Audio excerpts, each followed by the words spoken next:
మనం ఏమన్నాము? రాఖీని ఏమన్నాము? రాఖీని ఏమన్నాము? అంటే రాఖీ కడితే మనకు రక్షణ ఇస్తుంది. అది ఎలా ఇస్తుంది? ఎలా ఇస్తుంది? ఎవరు చెప్తారు? చెప్పండి. మనం ఇప్పుడు అన్నలకి రాఖీ కడితే మనం ఎప్పుడు సమస్యలు ఉన్నా కానీ అండగా నిలుస్తారు. అందరూ క్లాప్స్ కొట్టారు.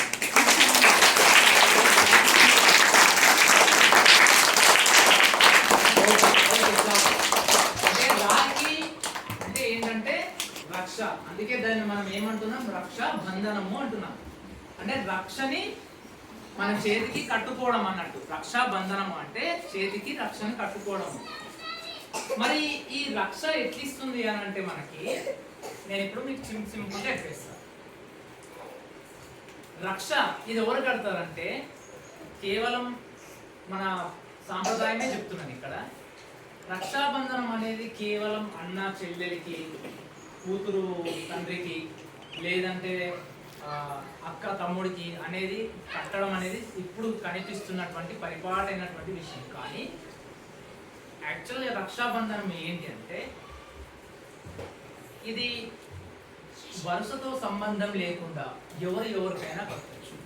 కాకపోతే ఈ రక్ష కట్టాము అని అంటే ఎవరైతే మనం రక్ష కట్టుకున్నాం, బాగా వినండి పిల్లలు, ఇక్కడ మీకు ఎవరైనా రక్ష కడితే, మీకు ఎవరైనా రాఖీ కడితే మీరు వాళ్ళకి ఏం ప్రామిస్, గిఫ్ట్ ఇవ్వడమో డబ్బులు ఇవ్వడమో కాదు, మనము వాళ్ళకు ఒక ప్రామిస్ ఇవ్వాలి. ఏం ప్రామిస్ ఇవ్వాలి తెలుసా? ఇప్పుడు అక్క చెప్పింది కదా, వాళ్ళకి మనకు రాఖీ కట్టిన వాళ్ళకి అన్ని వేళలా నేను నిన్ను కాపాడతాను అని చెప్పాలి. అర్థమైందా? That is the biggest gift. ఓకేనా? మనం రక్షని మనం ఎవరైతే కట్టుకుంటామో, మనకు ఎవరైతే కడతారో వాళ్ళకి ఏం చెప్పాలి? మనము నేను ఎప్పటికైనా ఎల్లవేళలా నేను రక్షిస్తుంటాను, మనం నేను నీకు ఒక ప్రొటెక్టివ్ వాల్ లాగా ఉంటాను ఎప్పటికీ. అర్థమైందా? ఇదే మనం ఇచ్చే పెద్ద గిఫ్ట్. చెప్తారా? ఇప్పుడు మీ అందరికి ఇళ్ళలో రక్ష కట్టిన తర్వాత ఇక డబ్బులు గిఫ్ట్ అనేది మన ఇష్టం. అది బట్ మనం ఏమి ఇవ్వాలి? ఒక ప్రామిస్ ఇవ్వాలి, ఒక మాట ఇవ్వాలి. అందరూ ప్రామిస్ ఇస్తే కట్టుబడి ఉంటారా దానికి? ఎస్, కట్టుబడి ఉంటారా?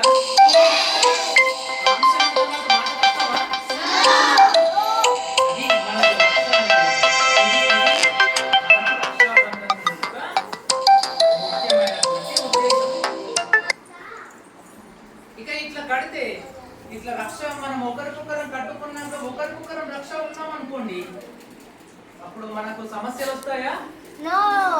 అందరూ మనకి ఎవరైతారు? ఫ్రెండ్స్. అంటే అందరము బ్రదర్స్ అండ్ సిస్టర్స్ అవుతాము, ఫ్రెండ్స్ అవుతాము. ఏదైనా మనకు రిలేషన్షిప్ అనేది గట్టి బాండ్ దేని వల్ల ఉంటుంది? రక్ష వల్ల ఉంటుంది. ఇది రక్షాబంధనము. ఇక్కడ నుంచి మీరు ఎవరైనా సరే మీకు రక్ష కట్టిన వాళ్ళకి, రాఖీ కట్టిన వాళ్ళని ఏడిపించడం లాంటిది కానీ, తిట్టడం లాంటిది కానీ, కుట్టడం లాంటిది కానీ చేయకూడదు. ఓకేనా? మరి చేస్తే మీ ప్రామిస్ తప్పినట్లే కదా.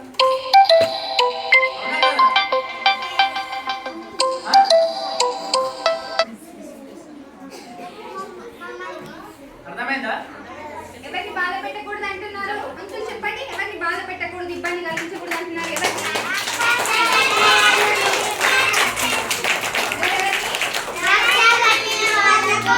రక్ష కట్టిన వాళ్ళని ఎవరిని కూడా ఎలా మానసికంగా కానీ శారీరకంగా కానీ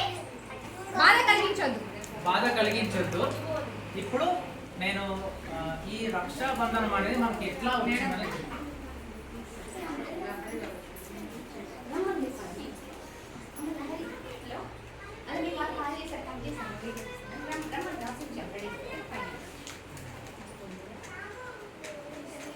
పూర్వము ఇంద్రుడు అనే ఒక దేవతల రాజు ఉంటాడు. తెలుసా? ఇంద్రుడు ఎవరు?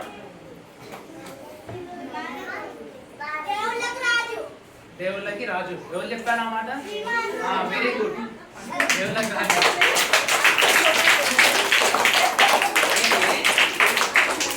ఇది కొంచెం పిల్లలకు అర్థమవుతుందో లేదా మేడం? మన అందరి కోసం కూడా చెప్తా, పిల్లలు అర్థం చేసుకునే వాళ్ళు చేసి వాళ్ళ సరళమైన భాషలోనే చెప్పండి.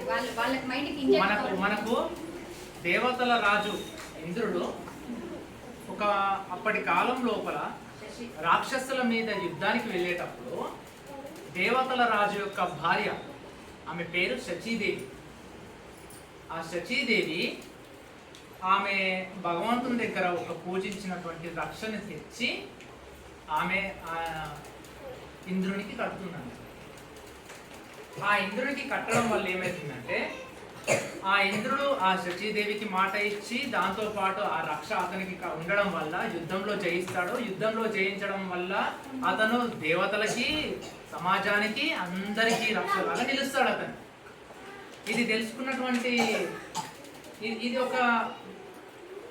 ఇదొక సంఘటన. అయితే మరొక పూర్వకాలంలో మరొక సంఘటన ఉంది. ఈ రక్ష యొక్క గొప్పతనాన్ని తెలుసుకొని సుభద్రాదేవి కృష్ణుడికి రాఖీ కడుతుంది. ఈ రక్ష యొక్క ఉద్దేశం తెలుసుకుని సుభద్రాదేవి కృష్ణుడికి రాఖీ కడుతుంది. బహుశా అప్పటి నుంచే మనకు రాఖీ అంటే అన్నా చెల్లెలు కట్టుకోవాలనే అదేదైనా వచ్చిందేమో. తర్వాత అనంతర కాలం లోపల భారతదేశం మన ఏ దేశం మనది?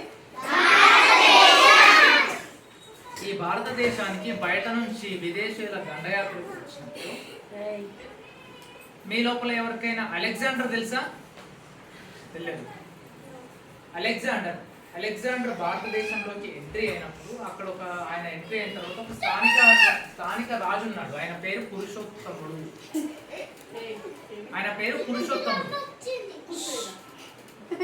అప్పుడు పురుషోత్తముడు అలెగ్జాండర్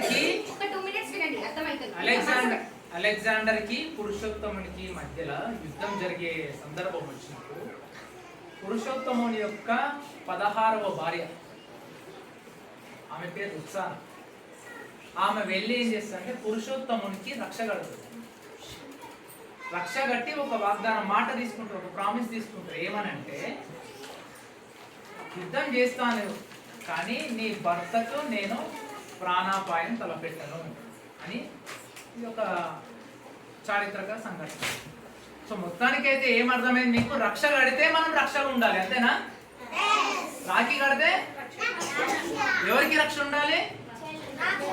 మనకు ఎవరి రాఖీ కడితే వాళ్ళకి. అర్థమైందా?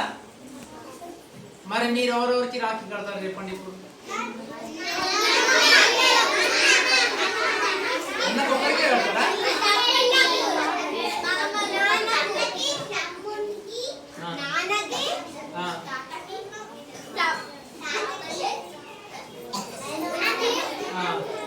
మరి మగపిల్లలు మీరు వీళ్ళందరూ రక్ష ఉంటారా? మీరు అందరూ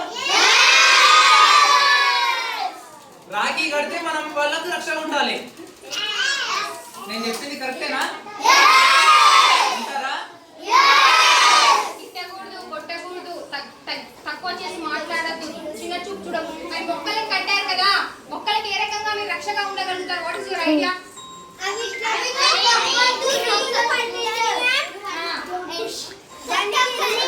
డైలీ నీళ్ళు పోస్తాం. ఓకే. సన్లైట్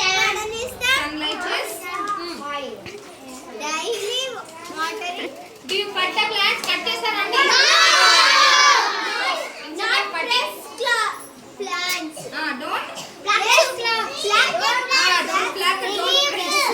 చాలా ఇంగ్లీష్ వచ్చింది, కష్టం. డైరెక్ట్ గా సివిల్స్ రాస్తామండి మేము.